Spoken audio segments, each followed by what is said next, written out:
Coucou les girls, bienvenue sur ma chaîne. Donc aujourd'hui je vais vous faire une vidéo un petit peu spéciale, chose que j'ai pas encore faite sur ma chaîne et j'ai pas trop vu de vidéo, enfin de française le faire.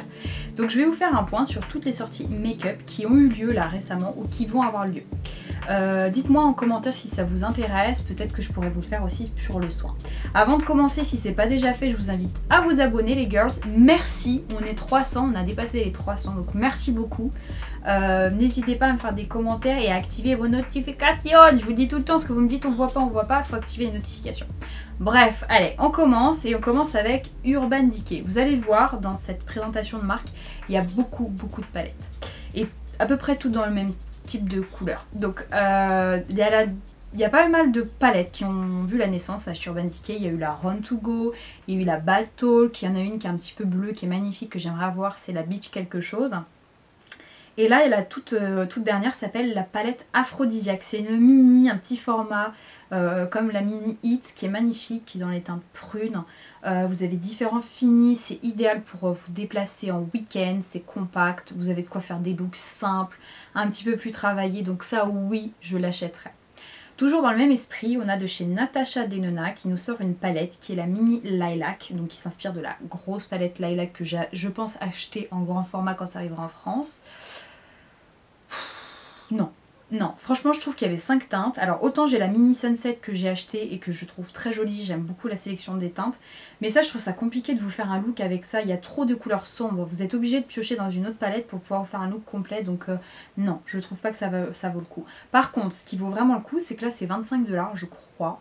Et que c'est vraiment une bonne alternative pour tester un petit peu Natasha Denona pour voir ce qu'ils ont dans le ventre. Alors c'est vrai que la qualité est un petit peu moindre par rapport aux fards classiques dans les grandes palettes, mais ça reste quand même très abordable. Donc ça non. Par contre, elle nous a sorti également un highlighter en 3 teintes, donc ce qui est bien, parce que ça convient aussi bien aux peaux light, medium, dark. Moi j'ai la première version qui était un petit peu chunky, vous voyez, il y a quand même pas mal de chutes mais il était joli. Et celui-ci a vraiment un effet un peu glace skin, vous voyez, vraiment un effet je sors de l'eau, je suis radie de santé, vous voyez. Sauf qu'a priori il y a quelques petites particules de paillettes, donc ça à voir. Ensuite Zoeva nous sort une nouvelle palette, un nouveau kit de pinceaux et des rouges à lèvres, mais moi je vais surtout m'attarder sur la palette parce que bon, les pinceaux c'est les pinceaux traditionnels hein, qui sont génialissimes. Avec un packaging un peu rose poudré, donc mignon comme tout. Par contre, pour cette palette là, il y a des couleurs que je trouve très jolies, telles qu'une sorte de rouille un peu rouge qui est très jolie, mais je trouve que la combinaison des couleurs ne va pas ensemble, enfin non, elle m'inspire pas cette palette. Donc non, je la laisserai passer, mais sachez que c'est une nouveauté. Encore une palette, et cette fois-ci c'est de la marque américaine Lorac, donc c'est une marque pareille dont on entendait énormément parler sur YouTube, j'adore cette marque là. J'ai les 3 méga pro, j'ai pas acheté la dernière parce que j'aimais pas les teintes et j'ai toutes les pros. Donc les pros c'est les plus petites. Donc il y a la dernière qui est sortie encore une fois dans les teintes un peu burgundy, une palette très chaude qui est très jolie. Elle me tente vraiment et j'adore la qualité, mais le problème c'est que c'est compliqué d'obtenir du Lorac parce que vous pouvez soit acheter sur Lorac, soit sur Ulta Beauty, mais le problème c'est qu'ils n'acceptent pas les cartes européennes. Donc ça pénible, donc vous êtes obligé de soit passer par Shipito ou un site du genre pour demander à ce qu'ils utilisent une carte bancaire américaine pour effectuer vos achats.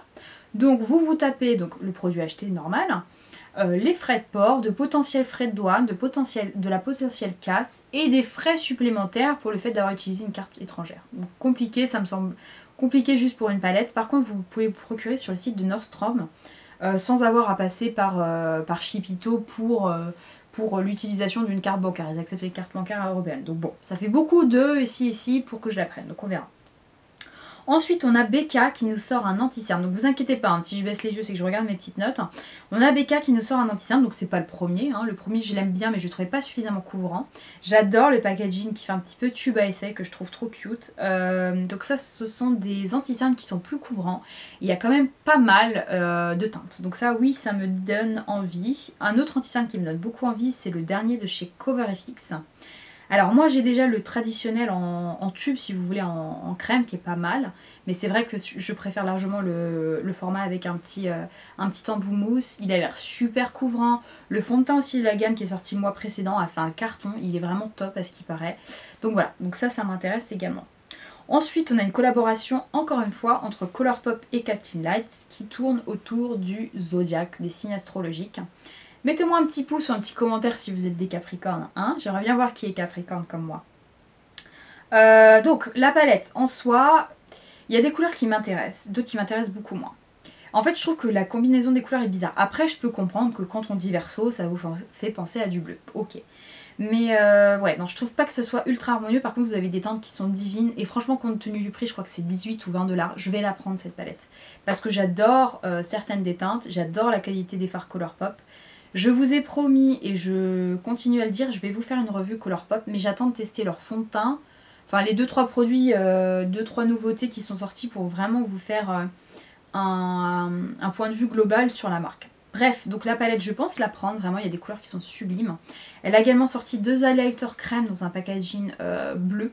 J'adore la formule des highlighters crème, donc pourquoi pas. Elle nous a également sorti des Super Shock Nova, là, les fards à paupières liquides métallisés qui sont divins. Alors elle nous a sorti une sorte de couleur qui ressemble à télépathie, une couleur une teinte qu'elle avait développée avec Colourpop il y a quelques années, qui est jaune or, qui est trop pétante pour moi franchement. Par contre, elle a développé une autre couleur qui est champagne rosé, qui là a l'air sublime. Et dernière chose dans la collection, c'est les rouges à lèvres luxe. Alors les rouges à lèvres luxe, c'est un bonheur. C'est un fini semi-mat ou crémeux, ça dépend. Et super confortable, et il y a un nude qui est canon. Donc ça, oui, je prendrais. Ensuite, on a Glam Glow. Glam Glow qui se met au maquillage avec une palette d'highlighter. Donc je trouvais ça astucieux, Glam Glow, de sortir un produit en rapport avec le glow. Une palette d'highlighter. Donc le packaging, je trouve que ça colle plutôt bien à l'image de marque de Glam Glow. Il y a 3 couleurs, donc bon, pourquoi pas. J'attends de voir, parce qu'honnêtement, il y a tellement d'highlighters sur le marché que vous savez pas trop quoi prendre. Ils se ressemblent tous plus ou moins, donc on verra. Autre produit qui à l'origine, bon, était là déjà dans le make-up, mais plus en accessoire, c'est Beauty Blender, qui nous lance son premier fond de teint qui s'appellera le fond de teint Bounce. Donc il y a un gros bad buzz autour de ce fond de teint là, à cause de la sélection de teintes. Il y a très peu de teintes foncées, très peu de teintes claires, mais énormément, une multitude de teintes médium. Donc il y a quand même 32 teintes, donc ce qui n'est pas négligeable. Mais c'est vrai qu'il aurait été judicieux d'enlever un petit peu de teintes médium, parce qu'elles se ressemblent énormément, et d'en rajouter un peu plus chez les foncées et chez les clairs. Bref, par contre, pour ce qui est de la formule, je n'ai vu que des revues élogieuses, testées dans des conditions extrêmes, dans un sauna, sous le cagnard, toute une journée. C'est un fini semi-mat, très couvrant, avec une tenue soi-disant de 24 heures. Mais c'est un fond de teint qui promet et qui me donne moi vraiment envie. Ensuite on a Hourglass qui nous sort des pigments qui sont magnifiques. Alors moi les pigments c'est mon faible, hein. Vous me dites pigments, fini métallisé, top coat, effet glossy, j'achète. J'adore Hourglass et c'était censé sortir en juillet en France, c'est déjà sorti aux États-Unis. Et c'est toujours pas là, donc je pense que ça devrait arriver courant août ou pour la rentrée. Il y a des couleurs qui sont sublimissimes, donc ça ouais, je craquerai. Ils nous ont également sorti un mascara qui s'appelle Caution, qui est censé apporter de la longueur, du volume, lifter un petit peu les cils, donc il vous promet du rêve ce mascara là. J'ai vu quelques revues, mais pas suffisamment pour statuer si je le veux ou pas, donc on verra, pour l'instant point d'interrogation. Ensuite, Nabla nous sort une jolie collection d'été. J'ai déjà craqué pour l'un des produits, mais il y en a d'autres qui me font envie. Ils nous sortent 4 highlighters, donc vous avez des teintes un peu plus rosées, un peu plus champagne, un peu plus gold, un petit peu plus bronze. Un pinceau aussi pour highlighter qui a l'air canon. Des crayons à lèvres, des rouges à lèvres au raisin qui ont l'air sublimes aussi, pas mal de nudes. Et enfin, des fards à paupières liquides métallisés qui ont l'air sublimes aussi. Donc ça, voilà, belle petite collection. On a également, alors là, Charlotte Tilbury. Charlotte Tilbury fait mal à la tête. Moi j'adore, c'est vraiment l'une de mes marques préférées. Pareil, dites-moi en barre d'infos, en commentaire, si vous voulez, plutôt en commentaire, ce que vous pensez d'une vidéo, d'une revue sur Charlotte Tilbury. J'ai pas mal de produits de chez elle et j'adore. Elle va nous sortir, donc là je vais vous parler de la palette Trio d'highlighter. Moi je possède déjà l'highlighter en format full size que j'adore, un petit peu qui ressemble à un lingot d'or. Je vais l'acheter, c'est sûr. Mais elle va nous sortir, alors là je vais vous le dire rapidement, mais je pense qu'il y aura d'autres vidéos avec les dates des sorties. Une palette de blush, une poudre libre, parce que la poudre compacte est géniale, mais il va y avoir une poudre libre. Des anti-cernes, parce qu'elle a déjà des anti-cernes, mais alors au niveau de la sélection des teintes c'était très médiocre. Il y avait 2, si on est chanceux peut-être 3 teintes, mais je crois que ça s'arrêtait à 2. Qu'est-ce qu'elle va nous sortir d'autre? Une collection autour de Pillow Talk, qui est le nude iconique de Charlotte Tilbury. Donc elle va sortir un blush et une palette autour de la teinte Pillow Talk, donc magnifique nude chaud, et une sublime palette qui va avoir pour Noël, qui est dans les teintes cuivrées, prune, divinissime. Je sais pas si ça existe, mais j'invente un mot. Ensuite, Anastasia Beverly Hills qui nous sort la palette Norvina, toujours encore dans les teintes un petit peu lilas, prune, qui est magnifique. Je pense l'acheter. Ce que j'aime vraiment avec cette palette là, c'est que sur la ligne du haut, c'est métallisé, sur la ligne du bas, c'est des fards mat. Donc ça, je trouvais ça pas mal. Ensuite, on a Makeup Forever qui relance son fond de teint Velvet Matte. Donc, il y a un fond de teint velours mat comme son nom l'indique. Donc, c'est pas une nouveauté, hein. C'est juste que ça a été repackagé et que ça a été peut-être reformulé. Dans le même esprit, repackaging, on va dire. Et peut-être reformulation, mais j'espère pas. C'est un anti-cerne que j'adore, qui fait toujours partie de mon top 3, dont on entendait partout parler sur YouTube et puis là, plus rien. C'est le Prolongwear de chez MAC. Alors, chose que j'adorais la formule de cet anti-cerne là, super couvrant, agréable à porter, qui file pas dans les pieds, enfin ce que vous voulez. Par contre, le packaging était horrible. C'était un produit en verre, donc ça cassait à la moindre maladresse. Et surtout, c'est un flacon pompe, donc il suffisait que vous appuyiez un tout petit peu trop fort. Et au niveau du dosage, c'était beaucoup trop de gaspillage de produits. Donc ça, dommage. Mais je trouve ça génial qu'il est repackagé en format un petit peu, vous voyez, en bout mousse. Ça top, bien sûr que j'achèterais. On a également L'Oréal qui nous sort des rouges à lèvres liquides qui s'appelle la gamme Les Chocolats, qui sont sortis il y a 1 ou 2 mois aux États-Unis. Donc j'aime beaucoup, c'est une collection qui tourne autour des nudes, un petit peu marronné, un petit peu pêche, rosé, donc qui ont l'air canon. Donc le packaging n'est pas le même qu'aux États-Unis et je présume que la formule n'est pas la même non plus. On a Yves Saint Laurent qui nous lance des rouges à lèvres un petit peu originaux puisque c'est un format carré, donc pourquoi pas. En tout cas au niveau de la gamme des couleurs, je trouve que c'est intéressant. Il y a pas mal de teintes nudes, du rouge, du rose, enfin il y a pas mal de choses. Et chez Yves Saint Laurent, il y a également un highlighter. Alors là, l'highlighter, il est magnifique. Il n'y a pas que Yves Saint Laurent qui va lancer du lourd au niveau des highlighters. Il y a Estée Lauder, Givenchy aussi, mais là on va parler d'Yves Saint Laurent. Canon, canon, canon. Et ensuite, je suis en train de regarder, il me manque trois choses à vous présenter. It Cosmetics qui nous lance sa CC crème mat. Alors déjà, super que la marque soit enfin disponible en France sur le site de Nocibé. Et j'adore la CC crème, mais c'est vrai que j'aurais préféré qu'elle soit un petit peu plus satinée, voire mat. Je vais pouvoir aimer le teint d'Ouïe, mais c'est vrai que le 3/4 du temps, je préfère les finis demi-mat, vous voyez. Donc là, juste génial, belle couvrance. J'adore la formule de la CC crème originale, donc je pense que ça va être un plus aussi, donc ça, j'investirai.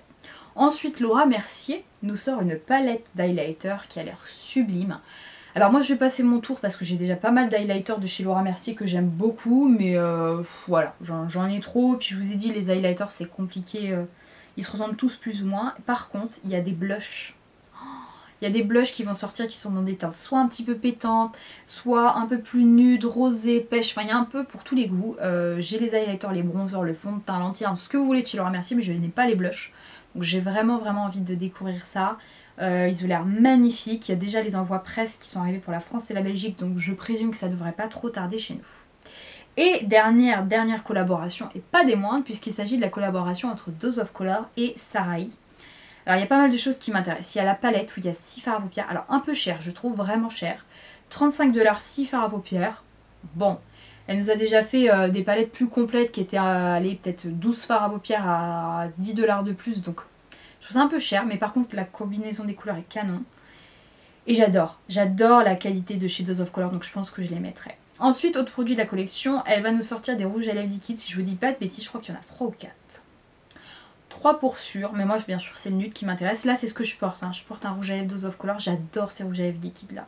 Je suis pas une grande gaga, une amoureuse des rouges à lèvres liquides, j'ai toujours préféré, même quand c'était la mode des rouges à lèvres liquides, des finis mat, les rouges à lèvres au raisin et les finis satinés. C'est vraiment mes chouchous, c'est un bon compromis entre le mat et le crème.